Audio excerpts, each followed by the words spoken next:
সুপ্রভাত বন্ধুরা, বাঙালিয়ানায় ঘরকন্যা চ্যানেলের আরও একটি নতুন ব্লগে তোমাদের সকলকে জানাই অনেক অনেক স্বাগত। শীত তো পড়ে গেছে, প্রায় অনেক দিনই হলো। বলা ভালো এবার দুর্গাপুজো থেকেই বেশ ঠান্ডা ঠান্ডা লাগছে। তো ভাবলাম ছেলের এক্সাম সামনে শুরু হয়ে গেছে, তো কিভাবে কি করব না করব, কোন কাজটা আগে করব কোন কাজটা পরে করব না বুঝতে পেরে তোমাদের দাদাভাইকে দিয়ে আজকে বিকেলবেলা কি করলাম, গাছগুলো যেগুলো পটে ছিল সেগুলো আবার রিপটিং করলাম। বেশ কিছু টব ভেঙে গেছিলো, তো সেই টবগুলোকে রিপোর্টিং করা হলো। এবং শীতের আগে যে গাছের পরিচর্যা, অর্থাৎ বর্ষা চলে যাওয়ার পরে যে গাছের পরিচর্যা করতে হয় আর কি, তো এই ভারী ভারী যেগুলো বড় টব সেগুলো তো আমি একা করতে পারি না। তাই আজ বিকেল বিকেল তোমার দাদাভাইকে নিয়ে ছাদে উঠে চলে এসেছি। বললাম একটু হেল্প করে দাও, নতুন গাছগুলো যেগুলো এনেছি সেগুলোও লাগাও, এবং পুরনো যে জবা গাছগুলো ছিল যেগুলোর টব থেকে মাটি বের করে মাটির ভেতর থেকে শিকড়গুলোকে কেটে আবার রিপোর্টিং করতে হবে, সেগুলোও করে ফেললাম। তো চলো, এইভাবেই আজকের ব্লগটা এখান থেকেই শুরু করলাম, তোমরা দেখতে থাকো।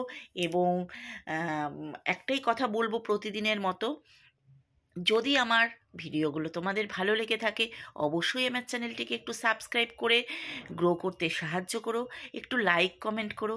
আর ফেসবুক পেজ থেকে দেখে থাকলে পেজটিকে একটু কষ্ট করে ফলো করে দিও যদি ভালো লাগে তোমাদের আমার করা ভিডিওগুলো। তো তোমাদের একটু সাপোর্ট আমাকে একটু এগোতে সাহায্য করবে।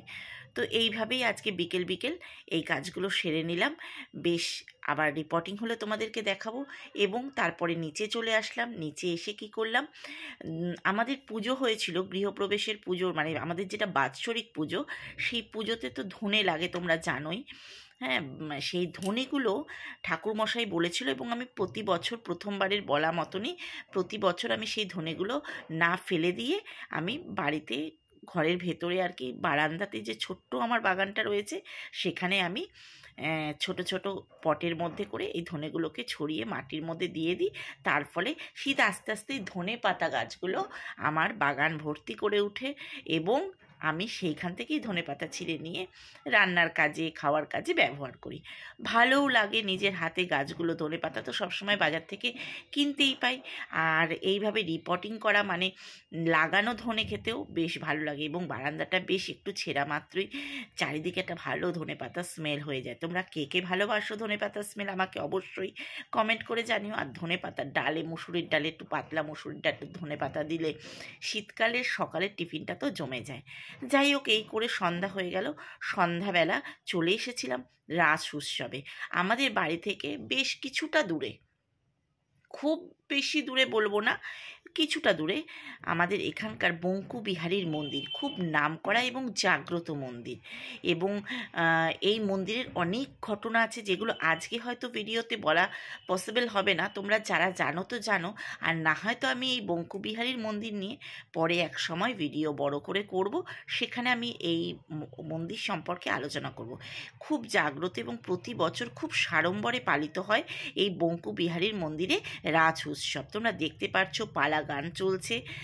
যেহেতু আমি গানগুলোকে ডাউনলোড করতে পারিনি কারণ কপিরাইট ক্লেম আসবে, এবং বিশাল বড় মেলা বসে, প্রায় দীর্ঘ 15 দিন ধরে এই মেলাটা চলে শ্যামাপ্রসাদের মাঠে, স্কুল মাঠে। তো দেখতে পাচ্ছ আমি মেলা প্রাঙ্গণটা তোমাদেরকে একটু একটু করে সব জায়গাটাই ঘুরিয়ে দেখানোর চেষ্টা করব অবশ্যই।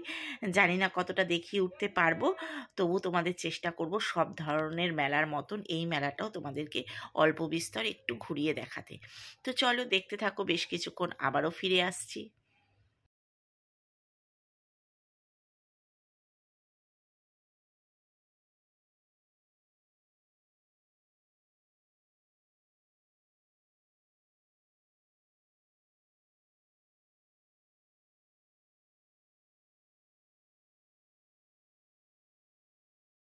চলো মূল মেলা প্রাঙ্গণের মাঠে তো চলে এসেছি, তার মাঝেই মেলা ঘোরার আগেই একটুখানি করে পেট পুজো করে নিচ্ছি। পেট পুজো মানেই হলো ঘুগনি দেখলে আর স্থির থাকতে পারি না, টক জল আর বেশ ভালো কাঁচা লঙ্কা সহযোগে একটু ঘুগনি একটু খেয়ে নিলাম। এবার চলো মেলাটা ঘুরে দেখা যাক, তারপরে তো আরও খাওয়া দাওয়া বাকি রইলই, দেখি কি করা যায়। আর দেখো, মেলা মানেই হলো এই কটকটি, নিমকি, বিভিন্ন রকমের ভাজাভুজির দোকান। এগুলো দেখলে না সত্যিই কিন্তু খুব লোভ লাগে। আর দেখতে পাচ্ছ, মেয়েদের জন্য তো একদম মেলা সর্বশ্রেষ্ঠ। তার কারণ কানের দুলের আর গয়নাগাটির যে সরঞ্জাম নিয়ে বসে, সত্যি মনে হয় যা দেখি সবই লুট করে নিয়ে চলে আসি। হ্যাঁ, মেয়েদের তো এটা স্বভাবই, জানো, দোকানে গেলে পরে কিছু না কিছু সাজার জিনিস, তাদের সাজার জিনিসের প্রতি একটা আগ্রহ থেকেই যায়।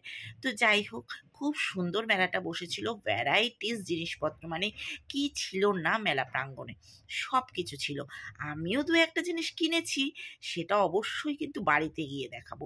এখন কিন্তু মেলা প্রাঙ্গণে সেই ভিডিও করাটা সম্ভব নয়। এবার চলো ঘুরে আসি একটু, যেখানে নাগরদোলা, যেখানে বিভিন্ন রকমের দোলনা, বিভিন্ন রকমের অ্যাক্টিভিটিস হচ্ছে।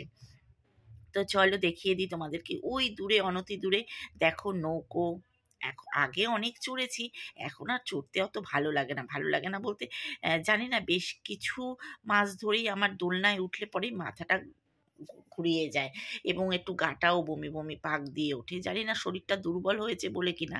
চলো, কথা তো অনেক হলো, আবার একটু পেট পুজো সেরে নিই। পেট পুজো বলতে, আমরা তো বাইরের স্টেটগুলোতে গেলে পাউভাজি, বিশেষ করে মহারাষ্ট্র, গুজরাট, এইসব জায়গায় আমরা পাউভাজি, বড়া পাও, এইসব জিনিসগুলো আমরা খুব ভালো করে খেতে পারি, ধোকা, ধোসলা, ইডলি। হ্যাঁ, কিন্তু আমাদের এখানে কিন্তু এখন কলকাতাতে তো পাওয়া যায়, কলকাতায় পাওয়া যায় না এমন জিনিস নেই, তবে মেলা খেলায় এখন ইদানিং দেখতে পাচ্ছি খুব এই খাবারগুলোর চল উঠেছে। তো চলো আমরাও যেমন বলা তেমন কাজ, একটু করে নিয়ে নিলাম বড়া পাও। দেখতেই পাচ্ছ এত টেস্ট ছিল, এত ইয়াম্মি ছিল, কি বলবো, সত্যি লোকটার নাম না করে পারলামই না। আমরা এক প্লেটই নিয়েছিলাম, প্রথমে ভেবেছিলাম যে কতটা নেব, কি খেতে পারবো না পারবো, কেমন হবে না হবে, পরে দেখলাম বেশ ভালো। তারপরেই চলে এসেছিলাম একটু ঝুড়ো আইসক্রিমের স্টলে। বেশ ভালো লাগছিল, যখন আমরা এসেছিলাম তখন ওখানে কালার দিচ্ছিল, এবং দেখো জিনিসটা কি সুন্দর হয়ে গেছে কালারটা দেওয়ার পরে। এবার চলে এসেছি বাড়ি। দেখো, আমি বললাম মেলা থেকে আমি কি কি কিনেছি, এই জিনিসগুলো কিনেছি, 3টে বিডস আর একটা চাবি রিং বুবুর জন্য। বুবু ব্যাগের মধ্যে একটু স্টাইল করে ঝোলাবে। যাই হোক, এখানেই আজকের ব্লগটা শেষ করলাম। তোমরা সকলে সুস্থ থেকো, ভালো থেকো, আনন্দে থেকো। শুভ